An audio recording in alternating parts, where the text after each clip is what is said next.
Students, welcome to my class.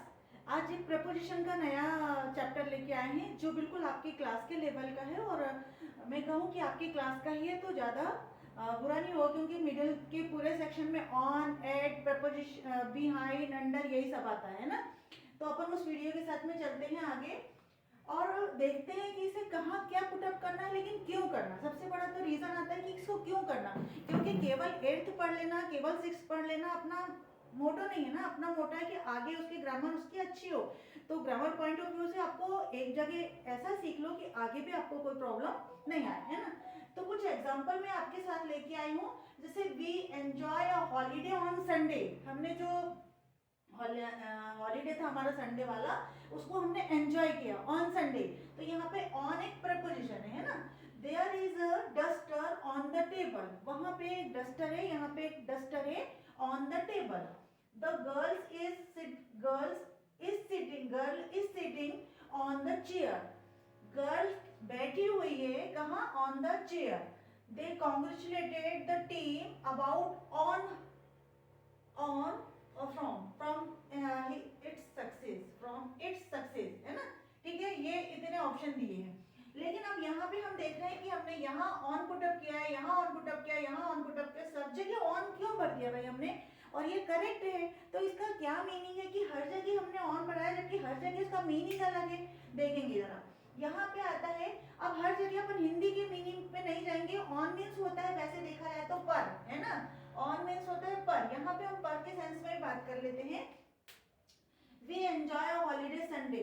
Sunday क्या है, किसी सप्ताह के दिनों का नाम है। एक में सप्ताह के दिनों के नाम के आगे मैंने कल एडवर्ब पढ़ाया था, उसमें बताया था कि जहाँ हाउ पूछा जाए, समय पूछा जाए और कहाँ पूछा जाए तो आपको बताना पड़ता है कि वहां पे हम एडवर्ब फिलअप करते हैं, है ना। लेकिन साथ में ये भी बताया था कि प्रीपोजिशन में भी ऐसा होता है कि समय और ये आपको दिया जाता है। तो यहाँ पे समय, स्थान और अचीवमेंट यदि आपके पास दिया है, इट मीन्स वहां पर भी आपको ऑन का ही एग्जाम्पल, ऑन ही प्रीपोजिशन भरना पड़ता है।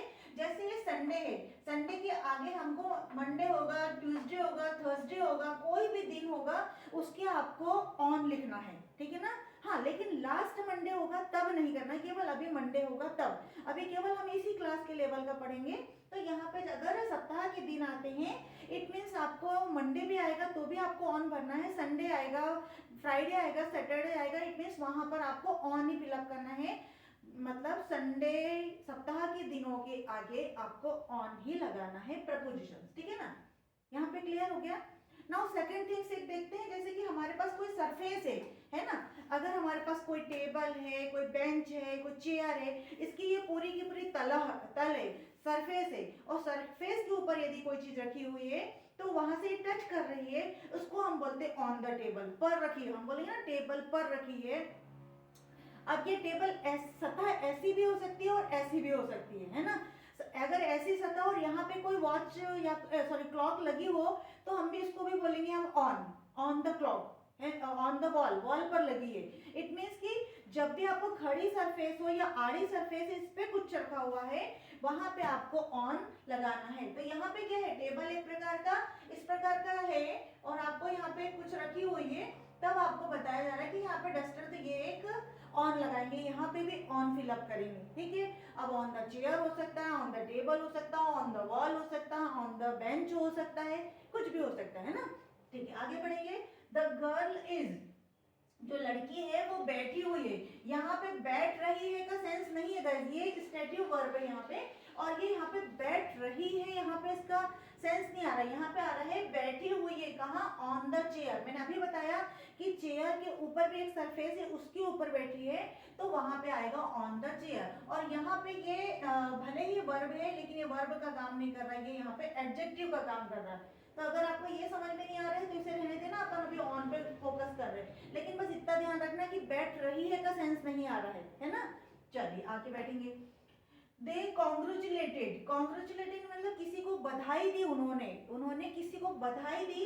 और हमेशा हमेशा ये ध्यान रख लेना गाइस कि जब आप कोई अचीवमेंट होता है, कोई पास हो जाता है, तब हम किसी प्रकार की कॉन्ग्रेचुलेशन देते हैं, उसकी सक्सेस पर देते हैं, है ना, उसकी सक्सेस पर देते हैं, इसलिए वहां पे हमें ऑन लगाना है। देखो ये अबाउट लगा हुआ है, अबाउट मतलब के बारे में, इसके थोड़े थोड़े मीनिंग में बता देती। फ्रॉम मीन्स से, और फ्रॉम का मीनिंग आता है कि से मतलब किसी से डिटैचमेंट वाला भाव आता है, तब हम से के लिए लगाते हैं।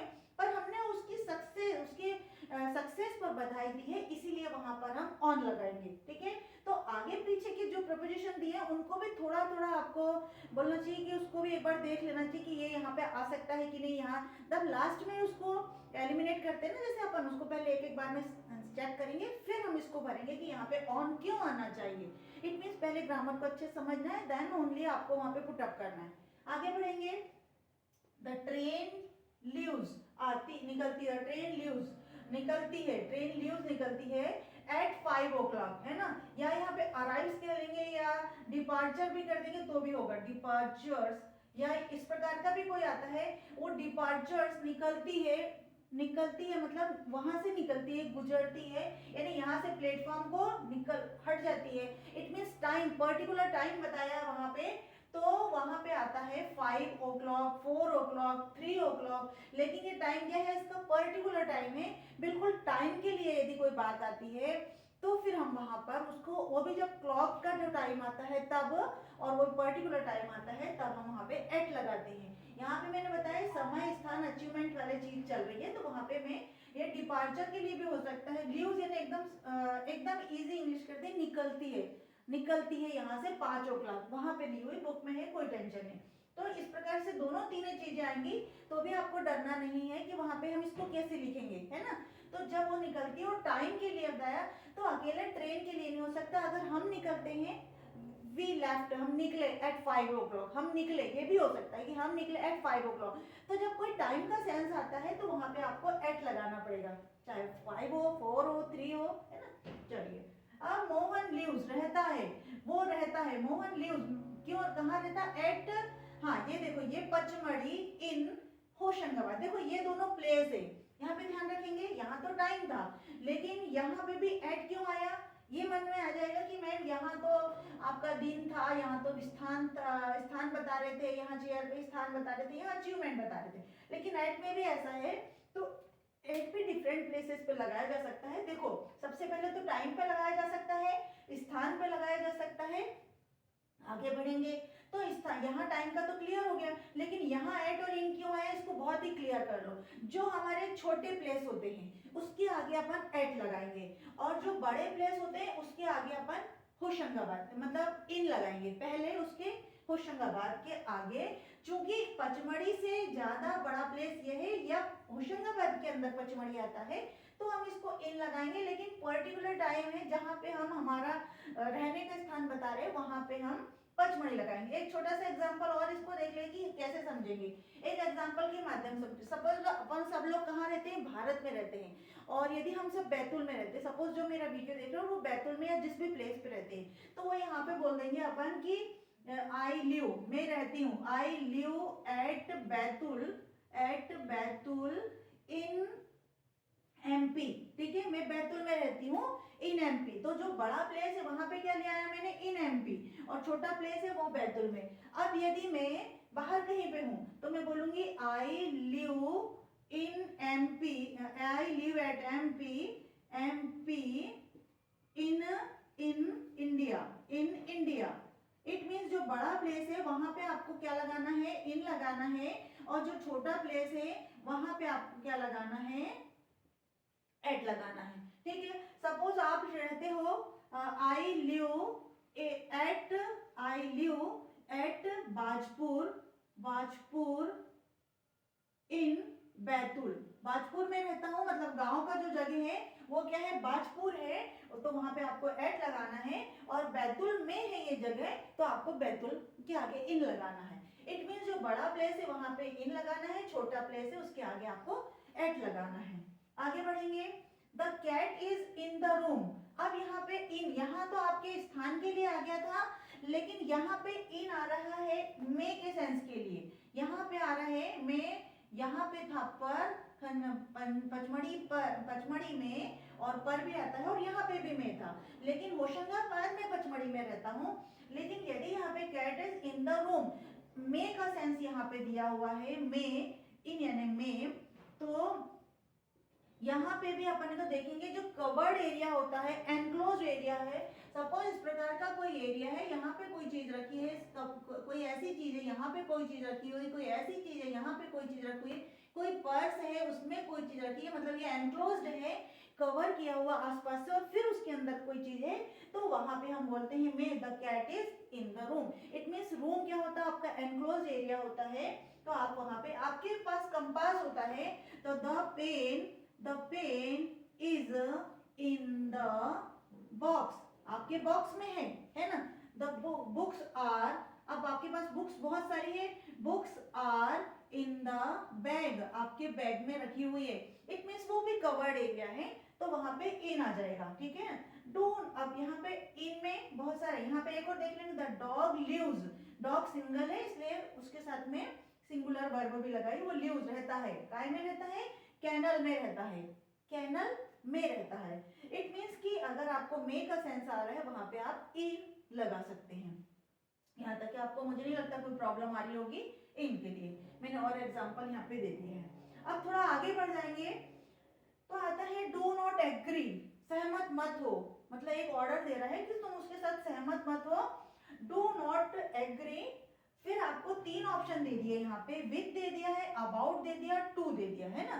हिज प्रपोजल, उसके प्रपोजल के साथ आप एग्री मत हो, तो इट मीन्स यहाँ पे अबाउट भी आ सकता है, विद भी आ सकता है। अब ध्यान रखना है कि अबाउट क्यों नहीं आएगा, विद क्यों आएगा, तो विद जब कोई आइडिया होता है, जब किसी के साथ सहमति बनती है, तो वहां पे हम विद लगाते हैं, क्योंकि वो उसका एक आइडिया है, वो उसका एक प्रपोजल है, उसके साथ वो एग्री नहीं हो रहा है, तो उस के साथ में एग्री नहीं, के साथ वो एग्री नहीं है, सहमत नहीं है, उसके प्रपोजल के साथ वो एग्री नहीं है, वो बोलना चाहता है। लेकिन अबाउट क्यों नहीं आएगा, कि उसके प्रपोजल के बारे में मैं सहमत नहीं हूँ, क्यों, क्योंकि ये एक टॉपिक के बारे, अगर अबाउट आता है यहाँ पे, तो इट मीन्स यहाँ पे कोई एक स्पेशल टॉपिक होता है, उस टॉपिक के बारे में वो सहमत नहीं होता है, तब वहां पे हमको अबाउट रखना पड़ता है। बट अभी हमें यहाँ पे विद लगाना है, टू भी नहीं लगाना। इट मीन्स दोनों को एलिमिनेट कर दो, ये इसको हटा दो और ये विद पे टिक कर दो।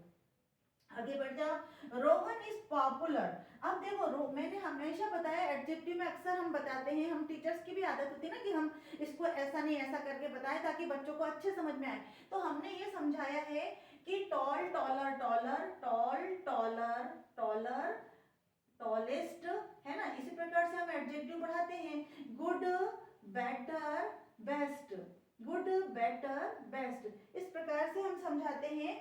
तो हमको लगता है कि बेटा जो सेकंड डिग्री आती है उसके बाद आपको देन लगाना है, यही समझाते हैं, और जो थर्ड डिग्री आती है उसके बाद में द लगाना है।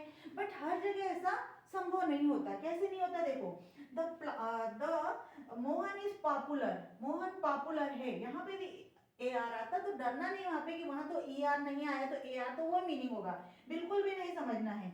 रोहन पॉपुलर है मतलब फेमस है, विद है, अमंग है, हिज क्लासमेट, उसके क्लासमेट के साथ में, उसके क्लासमेट में, यहाँ पे भी अमंग यानी बीच में आया है, और विद यानी से आया है, टू के साथ भी है, से के साथ में, है ना।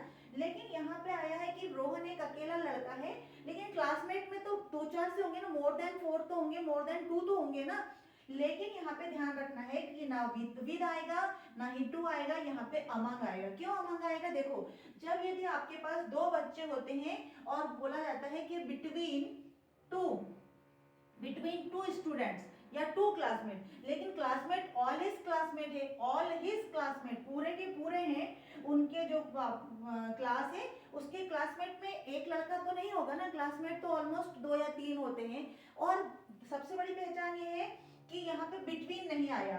यदि ये लिखा रहता है कि Rohan is popular, Rohan is popular और एंड लगा होता तब हम यहाँ पे अमंग नहीं लगाते, बट यहाँ पे लगा है कि क्लासमेट के बीच में वो पॉपुलर है, इसलिए यहाँ पे हमने अमंग लगाया। मतलब ज्यादा बच्चों में, दो बच्चों में नहीं है, एक बच्चे के साथ नहीं है, वो ज्यादा बच्चों के साथ, क्लासमेट ज्यादा ही होते हैं उनके बीच में है, मतलब उनकी कोई काउंटिंग में नहीं, मोर देन टू हो सकता है, फोर हो सकता है। इट मीन्स वहां पे हमें क्या करना पड़ेगा, अमंग, काय के लिए, बीच में, उसके क्लासमेट के बीच में वो पॉपुलर है।